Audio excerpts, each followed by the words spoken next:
Well, if you look at the coverage of Islam and Muslims in the press in this country, with certain honorable exceptions, there are either oversimplifications or quite a lot of them distortions. We are trying to do something particular in regards to how Islam and Muslim communities are perceived and studied and understood. And so these distortions and oversimplifications have become much more magnified. We've tried to design a website that will be especially useful for educational purposes. An explosion of coverage of the Muslim world because of the events of the 9/11, the terrorist attacks on New York and Washington.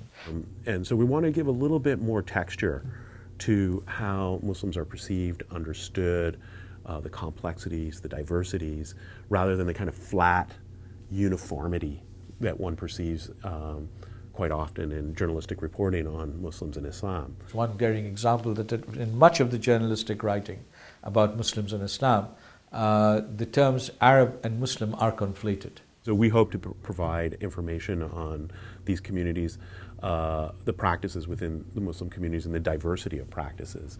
In order to gain a knowledge of the complexity of the Muslim world, the rich diversity of the Muslim world, and be able then also to make connections as to how America's relations with different countries and regions that comprise the Muslim world should be fine-tuned, let us say, and how one should not generalize from one particular instance of anti-Americanism, for example, in a particular part of the Muslim world. We believe that journalism, plays an incredibly important role in shaping what people think about particular issues, and that it can do a great service in educating the public about complex communities like the Muslim community, Muslim peoples, and complex religions like Islam.